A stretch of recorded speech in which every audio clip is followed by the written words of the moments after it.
Hi everybody, thanks for joining me for another tutorial in Melinda's Rubber Room. I'm Melinda Pierce and I'm an independent Stampin' Up! Demonstrator, and I'm here today to show you how to make this fun easel card. So I'm going to point you down to my work surface and get right to it. This is another easy card to do.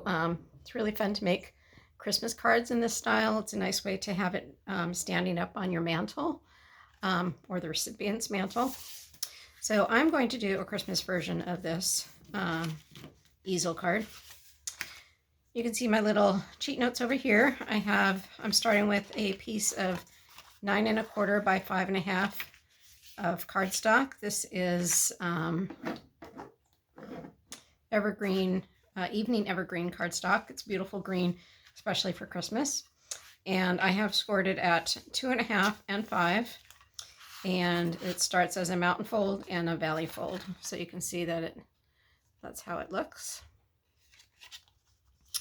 Okay, so that is going to stand up like that. And then I have some designer series paper. This designer series paper is from a new set that's in our holiday catalog. It's called Bows of Holly. It's beautiful Christmas cards, designer series paper, and it does have more neutral designs on the opposite sides, so you can use that paper all year round. So that is the set that I'm using today. I'm using two different sheets from that designer series paper.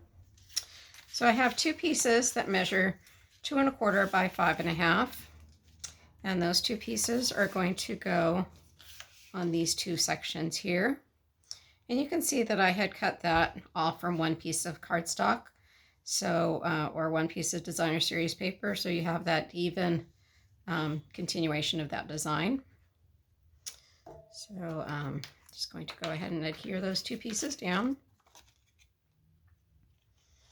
If you have any questions about the the cards that I'm doing or anything else, feel free to leave a message on my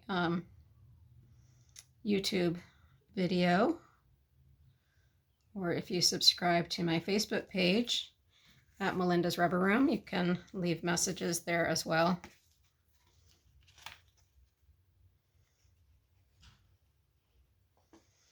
And all of the products that I'm using today can be found on my online store at melindapierce.stampinup.net. We do have some fun specials going on right now, some weekly deals. So be sure to check those out on the online store. All you have to do is click on the online store and click on weekly specials, and all of the weekly specials will come up. Okay, so I have another piece of designer series paper here. This is 5 1/4 by 4. I'm going to go ahead and adhere that.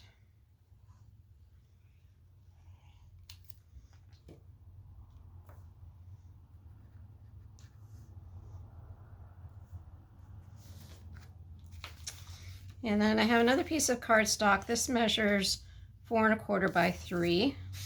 And another piece of designer series paper, and that measures 2 3/4 by 4.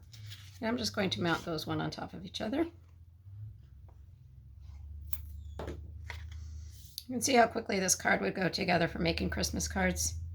Just do assembly lines style, creating with cutting all your cardstock out ahead of time, and just goes really quickly. Now I'm going to mount this piece onto this flap here.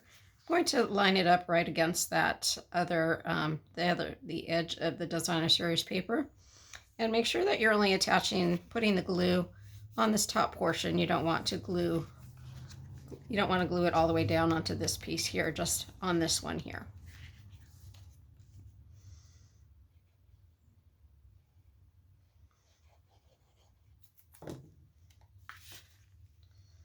I'm just going to try to center that best I can. I don't get too worried about being exact. All right, and then I have two pieces of cardstock. So I have the Evening Evergreen. This piece measures 1 by 3 3/4. And then I have a piece of the Real Red, and that measures 3 1/2 by 3/4. Just going to mount those on top of each other.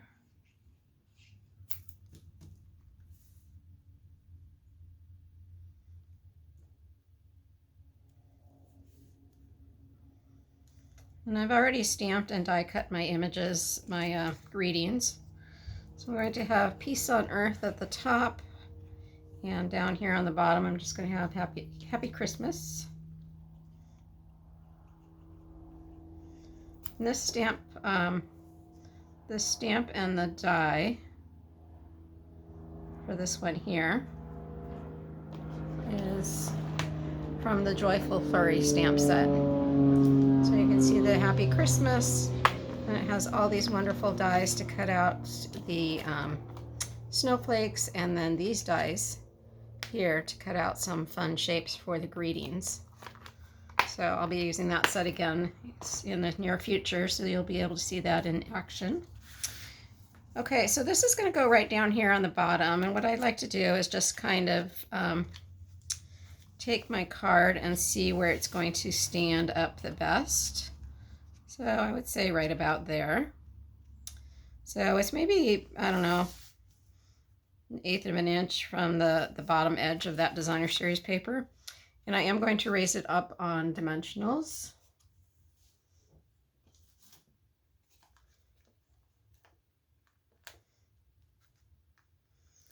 When you raise this up on dimensionals, it allows the card to kind of sit right into that groove when it's standing up.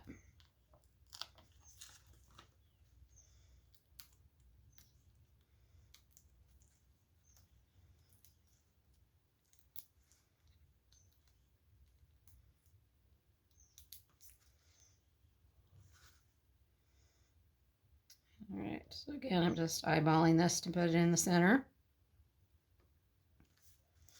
like so, and then it'll stand up just like that. I'm going to put my top greeting. I'm just going to glue this directly on so that I don't get too much bulk on my card.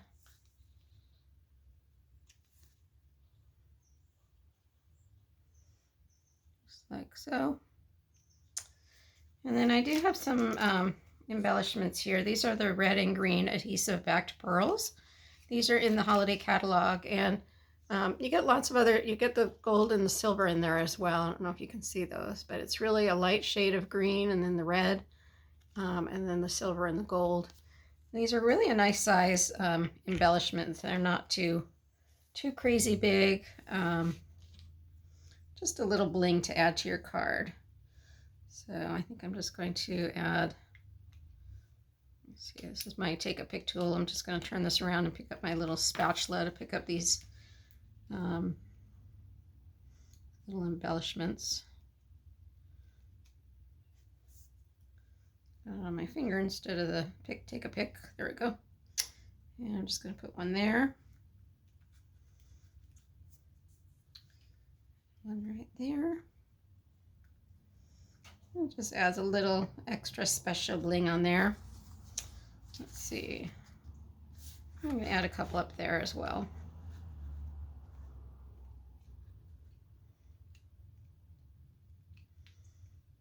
I'm finding the less bling you use, the more special it is. So don't feel like you have to cover your whole card with embellishments. Just a few little extra embellishments makes a big statement. Alrighty, so there is my finished card, and I can add a piece of white cardstock to the back of this. I would just cut a couple extra pieces of, let's see, it would be 2.5 by 5. No, it'd be 2 1/4 by 5 1/4. You could add those right here for to add a little something extra special message on your card. Okay, I hope you enjoyed that card. I hope you learned something new, and feel free to join me at my Zoom classes. Those are on Wednesdays from 10 to noon. It's a great time to ask your questions and socialize with other stampers, get a lot of new ideas. We always learn from each other, so it's a great time just to get together and socialize. I do have a featured project, and I post all of the measurements ahead of time so you can make that card with me. All right, I hope you enjoyed the project, and I hope to hear from you soon. Bye-bye.